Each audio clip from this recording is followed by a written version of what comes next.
remember the Sabbath day to keep it holy. 6 days shalt thou labor and do all thy work, but the seventh day is the Sabbath of the Lord thy God.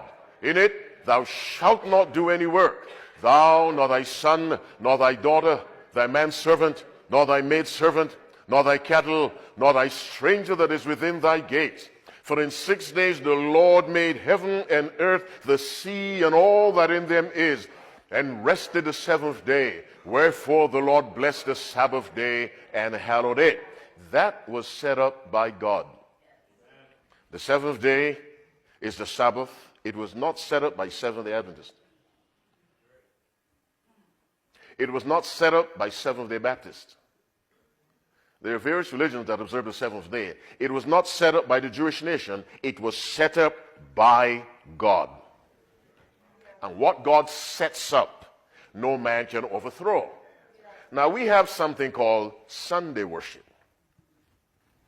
That goes back to 321 AD, when Constantine passed a law that all those in the city should stop working, close their shops, and rest on the day of the sun, because sun worship was so widespread.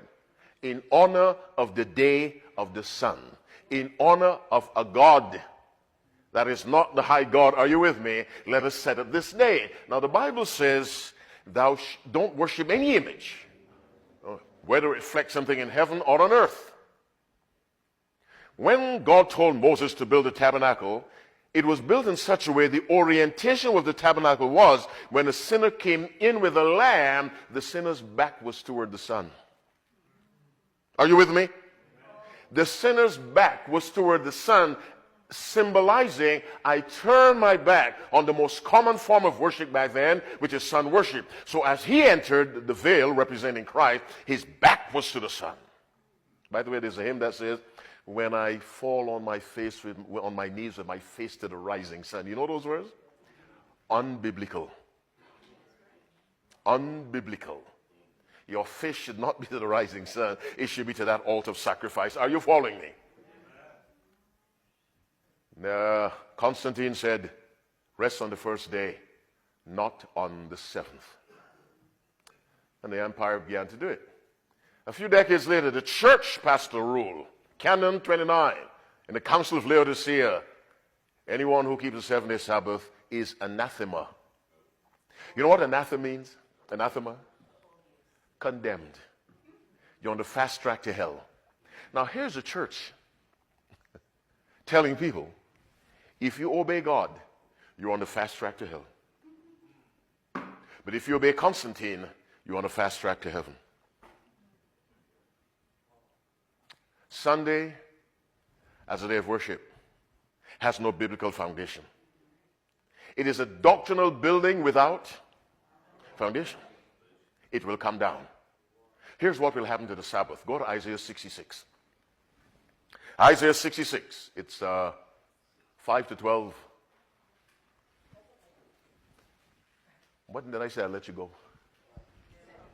12. We'll see what happens. I won't be excessive. What book did I say? Isaiah, what chapter? Reading what verse? 22 and 23. This chapter talks about the new world, the new life, when Jesus Christ changes his old world and sets up the brand new world. Remember the Bible says, John said, I saw a new heaven and a new earth. Christ is coming back to destroy this old earth and build a new one. I hope you understand that. Isaiah is prophesying about that. Here's what he says, verse 22, read with me. For as the new heaven and the new earth which I will remain before me, so shall your seed come on and your name remain. Isaiah said, speaking for God, the same way the new heaven and the new earth which I will make shall remain. Why? Because the first ones did not remain. Are you with me? So the Bible is saying this new heaven, this new earth, this one will remain how long? Forever. And that's how long you will remain, says God. You see? Now, in the context of the new world, let's read verse 23. Now you read it for me. And it shall come to pass, come on.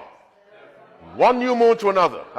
And from one Sabbath to another shall all flesh come to worship before me, saith the Lord. That structure of the seventh-day Sabbath will never fall. You know why? Because God set it up. Not the church. Go to Genesis chapter 2. I'm looking at the clock. I'm very time conscious. When you're a preacher, always believe that people don't like what you're saying, so cut it short quickly. If you assume they enjoy it, you're heading for trouble. Genesis 2, let's read from verse 1. Let me show you, no church set up the seventh-day Sabbath. It does not belong to a church.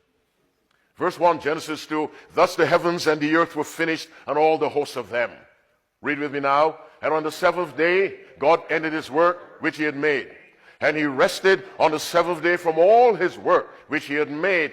And God blessed the seventh day and sanctified it. Why? Because that in it he had rested from all his work which God created and made. Now, the seventh-day Sabbath was instituted where?